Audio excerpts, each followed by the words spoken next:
हाँ चलो जी, ठीक हो गया। फिर बातें चल रही हैं।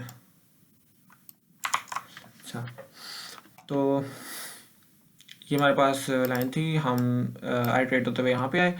हमने कहा जी 45 डिग्री पे यहाँ पे हमने एक लाइन ड्रॉ करनी है। कैसे ड्रॉ करनी है?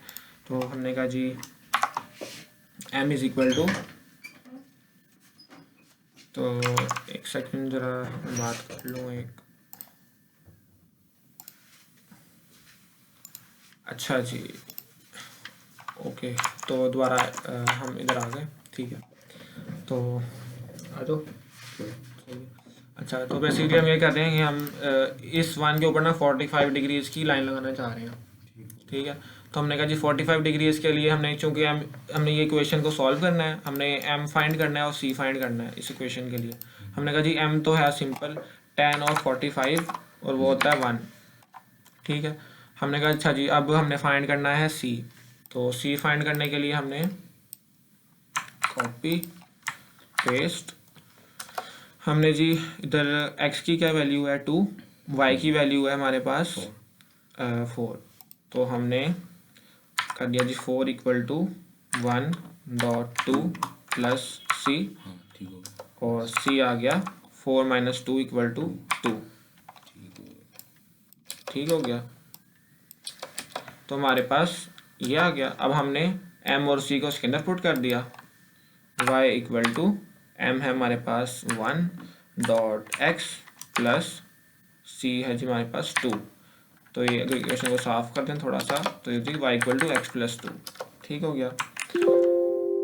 अब हमने इस इक्वेशन को यूज़ करके ना इस के ऊपर लाइन ड्रॉ करनी है, ठीक है। तो हम कैसे करेंगे? हमने कहा जी x को पुट करेंगे 1 और वैल्यू निकलेगी y की। तो हमने कर दिया जी 1 प्लस 2, y इक्वल टू निकला हमारे पास 3, ठीक है। यानी y equal to 3 at x equal to 1। जब हमने इसमें 1 पुट किया तो आंसर y आएगा या 3। तो हमने 1,3 पे जाके रखवा देना 1, यानी इसके अंदर जाके थर्ड के ऊपर 1 2 3, ठीक है, यहाँ पे रखवा देना 1। तो बेसिकली यहाँ पे 1 हम इसलिए रखवा रहे हैं क्योंकि अच्छा 45 डिग्रीज जो है ना, इस तरह भी देखें 45 बन रहा है और इस तरह भी 45 बन रहा है इस तरीके से। तो बेसिकली हमने जिस तरह भी एक्स वाई निकाला है ना, हमने निकाला है इस तरीके से, इस वजह से ये वाली मतलब एंगल्स बने हैं। तो अब फ़िलहाल जो है इमेज, उसको हम सपोज कर लेते हैं कि इस तरह की है, इस तरह, और इसको कर लेते हैं यहाँ पे ऐसे, ठीक है। यानी ऐसे हमारा 45 का एंगल है, और इसको लाइन ड्रॉ कर लेते हैं उसके ऊपर पेस्ट। इसका जो हमारा आंसर आना चाहिए वो ये आना चाहिए, ठीक है। अच्छा जी, मैं कहता हूँ जी 1,3 पे जाके इसको एक दफ़ा कर लेते हैं इस तरह, ठीक है।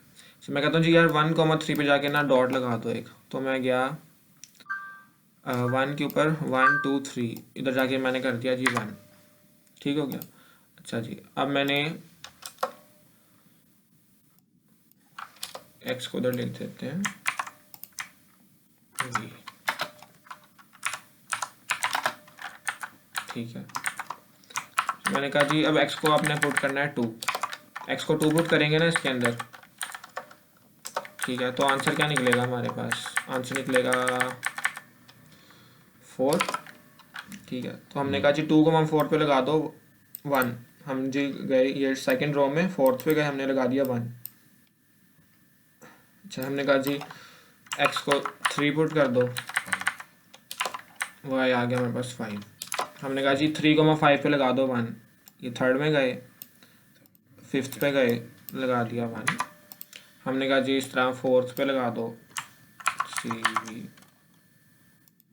तो 4 पे हमारा जी आंसर आया 6। तो 4 है, 1 2 3 4 5 6 6 लगा दिया 1, ठीक है। अब हम दोबारा जाते हैं जी x इक्वल टू 5 पे। इस पर आंसर हमारा y का आएगा जी 7। मैंने कहा जी 5 7 पे जाके लगा दो 1, हम ये 5th पे गए। 1 2 3 4 5, 1 2 3 4 5 6 और 7 जो हमारी रेंज से बाहर है, तो यानी बेसिकली यहाँ पे 1 आना था, लेकिन हमारी चूँकि इमेज ख़त्म हो गई है तो हम जी एक इफ़ लगा लेंगे कि हमारा जो y है वो इमेज के जो कॉलम्स हैं उससे कम हो। ठीक है, यानी इसके 7 कॉलम्स थे, कितने 6 कॉलम्स थे, y आ गया 7। हमने कहा जी 7 जो है वो 6 से बड़ा है, तो हम जी बाहर नहीं लगा रहे, बस हमने यहाँ पे मतलब हमारी इमेज जो है वो ख़त्म हो गई है। अब हमने यहाँ पे रुक जाना, तो ये लाइन ड्रॉ हो गई है। ठीक है, तो ये कंपोनेंट समझ आ गया सारों को कि लाइन किस तरह ड्रॉ करनी है इमेज के ऊपर। हाँ, बस एक चीज नहीं पता चली कि एंगल कैसे, जो थीटा की वैल्यू रखी है वो किस बेसिस पे 45 रखी है, वो -45 या थीटा, 0 या 180। हाँ, थीटा की जो वैल्यू है वो हमने यूज़र से लेनी है कि आप कौन सी मतलब थीटा पे लाइन लगाना चाह रहे हैं। यानी हम यूज़र से पूछते हैं कि आपने 180 डिग्री की लाइन फाइंड करनी है या 20 डिग्री की या 30 डिग्री की या 40 डिग्री की। ठीक है। ठीक है, तो यूज़र ने फॉर एग्जांपल हमें कहा यार 45 की डिग्री पे यार एक लाइन ड्रॉ कर दो।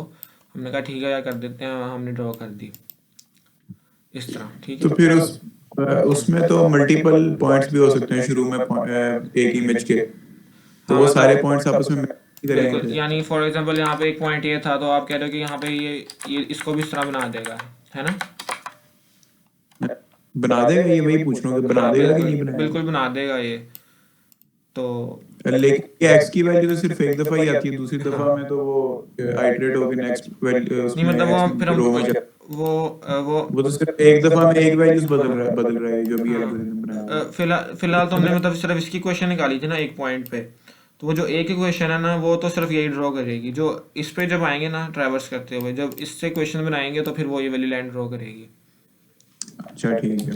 ठीक है, वो भी हम देखते हैं कि आगे इसको कैसे लेके जाना है। तो मतलब मैंने हाफ ट्रांसफॉर्म को अगर हम कंपोनेंट्स में डिवाइड करें तो सबसे पहले हमें पता होना चाहिए कि यार लाइन आइडेंटिफाई कैसे होती है, फिर लाइन को ड्रॉ कैसे करते हैं।